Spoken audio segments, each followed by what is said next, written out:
Lizzie présente Famille presque zéro déchet, The Guide de Jérémy Pichon et Bénédicte Moret, lu par Jérémy Pichon.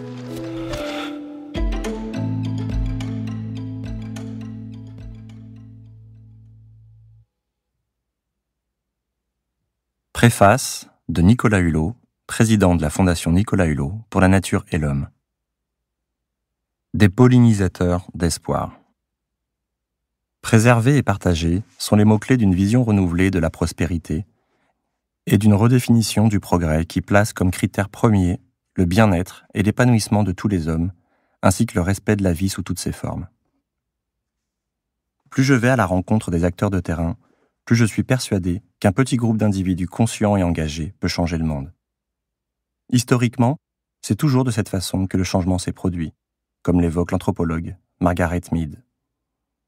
La preuve nous en est donnée ici par Bénédicte et Jérémy, qui, refusant la résignation ou le fatalisme ambiant, nous dévoilent avec Famille presque zéro déchet que là où des problèmes se posent, s'inventent également des solutions.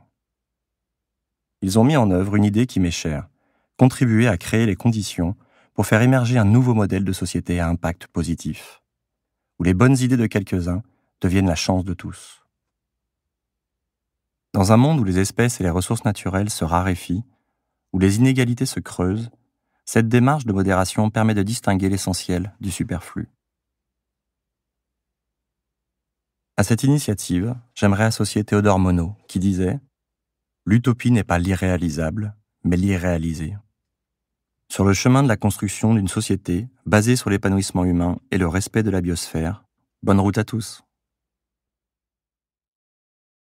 Préface de Bea Johnson, conférencière et auteure de Zéro déchet, les arènes. Le zéro déchet n'est pas une mode, c'est une nécessité, un devoir. Qui n'a pas conscience des enjeux environnementaux aujourd'hui ? Épuisement des ressources naturelles, déséquilibre météorologique, crise de l'eau potable. Pourtant, beaucoup d'individus ne se sentent pas concernés et estiment qu'il revient aux industriels et aux politiques de changer les choses. J'estime au contraire qu'un monde meilleur germe chez le consommateur, car c'est lui qui, par l'intermédiaire de ses achats, oriente les pratiques industrielles. Acheter, c'est voter. Un consommateur qui achète seulement ce qu'il lui faut, d'occasion ou en vrac, investit son argent vers un futur durable et vote d'emblée pour un futur zéro déchet. Le Mahatma Gandhi a dit « Le bonheur est quand ce que vous pensez, ce que vous dites et ce que vous faites sont en harmonie. » Et c'est exactement ce que le mode de vie zéro déchet apporte à ma famille aujourd'hui. En diminuant nos déchets annuels à un bocal d'un demi-litre, il s'est révélé être tout le contraire de ce que nous aurions pu imaginer.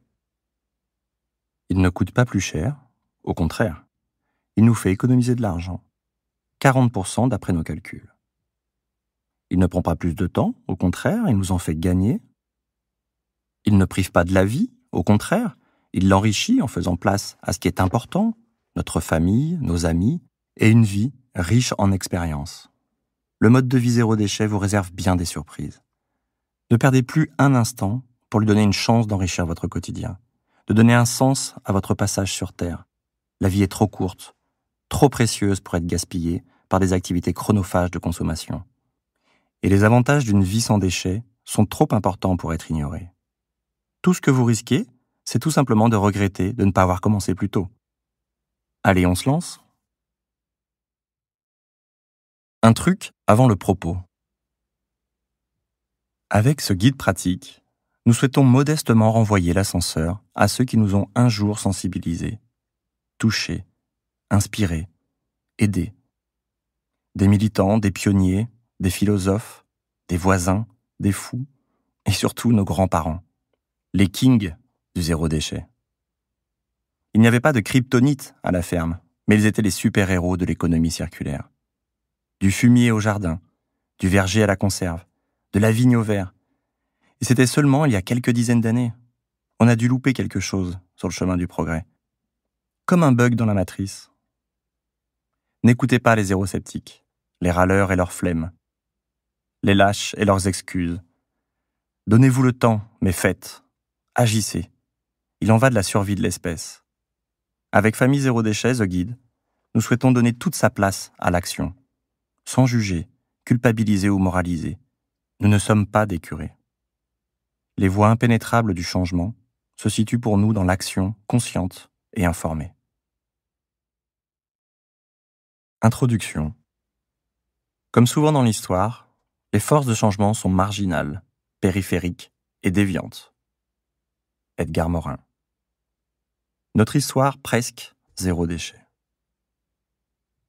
Il était une fois. Comment s'est-on mis au zéro déchet ? Bien tout seul, comme des grands, et sans vraiment le savoir.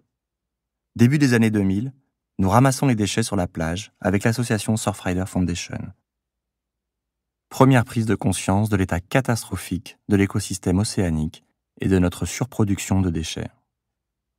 Devant l'ampleur des dégâts, nous décidons de développer en montagne, c'est-à-dire en amont du cycle de l'eau, l'association Mountain Riders, sur le même principe.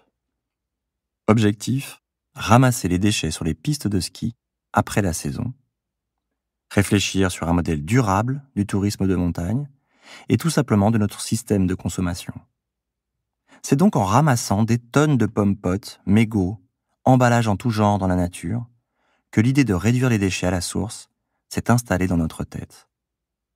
Le déchet ne se retrouvera pas dans la rivière si je ne l'achète pas.